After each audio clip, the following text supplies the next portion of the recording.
The ah counter role at a Toastmasters meeting is, in my opinion, one of the most important roles there is. However, let's be honest, it's also one of the most boring roles to take on, or at least so it seems that way. But in today's video, I am going to show you how to deliver an ah counter report that is not boring. So let's start off with why the ah counter is so important. The reason for this is that when we talk in front of a group, there's sometimes pressure to come up with the right words to say, and when you have all of those uhs, ums, filler words in between your sentence, it is distracting to the audience. What we find is that replacing those filler or crutch words with silence allows the speakers to come across as much more professional, much more polished. So the role of the ah counter is to listen intently throughout the entire meeting and then give feedback to each member of the Toastmasters Club on what crutch or filler words that they said. Because the more we know which crutch words we use, the quicker we will notice it when we are speaking, and the better we will get at removing those words or sounds from our speech. But here's the problem. In so many ah counter reports that I've seen, it looks the exact same. The ah counter comes to the front of the room and says, okay, Sophia, you had 2 ums. Charlene, you had 3 so's, 2 buts, and 1 and. Sue, you had 2 double starts, 3 ums, 2, boring. Am I right? A report like that is not exciting to listen to, and while the information is valuable, it's hard to pay attention. We only really pay attention when it's our own name called, and we're not listening to the rest of the report because it's not engaging, it's not entertaining. But in this video, I'm going to show you a live example of me taking on the ah counter role, but also incorporating the theme of the day and making it more interesting to listen to. So let's watch it together. Let's watch me taking on the ah counter role, and then I'm going to stop the video in a couple spots and give you my feedback. I love the ah counter role because the elimination of filler words in our speeches is the quickest way to appear professional when speaking. And I certainly adored Wendy's ability to get through the entire meeting as Toastmaster with 1 so. All right, stopping it there. There was a gasp, some applause. A couple things. First off, you may have noticed the theme of that meeting, you might have thought it had to do with love. It was Valentine's Day. In this role, I really wanted to incorporate that theme. I started off by saying, I love the ah counter role and explained why. And then I said, I adored Wendy's ability to only use 1 so throughout the meeting. And that's when people started clapping. The thing I didn't anticipate is that there'd be clapping in between almost every single thing that I say at this ah counter role. You'll notice that. It might be a little distracting. That's not typical, but I think it's because I had a bit of a different spin in this meeting.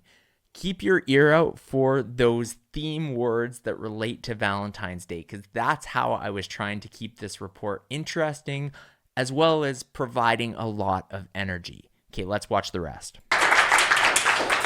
Patricia's toast sparked 3 so's. Margaret showcased a bouquet of uhs, ands, and so's. I admired Sophia's ability to have a flawless humorist role. My voracious report for Chris includes 5 uhs and 5 ums. Voracious isn't really a word related to Valentine's Day, but it was the word of the day. That's why I tried to sneak it in. Charlene nearly embraced perfection with only 1 in her first speech. Pablo's treasured memories included 0 filler words. Sue's passionate questions did not have any filler words either. I was over the moon with Samantha's ability to use only one Again, over the moon isn't really related to Valentine's Day, but her table topics answer had to do with mooning somebody as a truth or dare. So I thought the over the moon was a clever take. Over the moon. Keith and Morgan both liked the word Amit's answer was a quickie, but it had no filler words. Cupid's arrow hit the bullseye of perfection on Kim's answer, 0 filler words. Dan yearned for perfection, but had one toward the end. I cherished Andy's evaluation devoid of any crutch words, and Moya gifted us with a perfect table topics evaluation. Well done, everyone. Okay, so that was my awe counter, taking on the awe counter role. The thing you may have noticed is I did have my head buried in my notes a little bit because I wanted to ensure that I was using the correct word and keeping them different each time. If you're wondering, by the way, what my notes looked like for this section, you can probably not read anything there. It's quite messy how I write. But on the left-hand column, this was my preparation for the meeting, is I had written a bunch of Valentine's synonyms, so words related to Valentine's Day. And then throughout, as I was doing my report, I was making note of what filler words were used, but I was also trying to bring in a unique Valentine's Day related word and build those sentences. This takes a little bit of extra effort. If it's your first time taking on the awe counter role, my suggestion is to not try to do this advanced technique. I have another video which is the basics on taking on the awe counter role, so start there. But this is for my Toastmasters who want to make it a little bit more interesting, take it to the next level. Therefore, not only was I listening for the filler words, but I was also attempting to incorporate these Valentine's Day related words. So having my head buried in the notes wasn't ideal, but I think what allowed this to be more exciting than normal was the enthusiasm, coming up there with a lot of energy. This is the ask for all of you taking on the awe counter, even if it's a basic report where you're simply going to say the club member's name and how many filler words.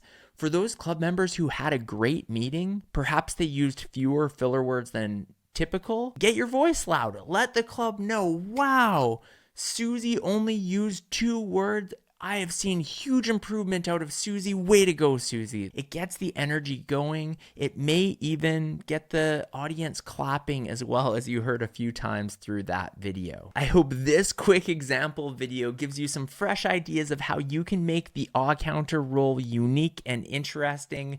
My YouTube channel is all about helping to make you a better communicator, a better Toastmaster, and a more confident public speaker. I have a course I launched a while ago on public speaking. I'll link to that in the show notes. But also, I've been working with some individuals on a one-to-one basis with the goal of helping them improve their public speaking skills. If this is something you're interested in, send me an email. My email is in the show notes. I am happy to have a consultation call with you and discuss how we can take your public speaking skills to the next level. If you haven't already subscribed, please subscribe to my channel. Thank you so much for taking the time to watch this video.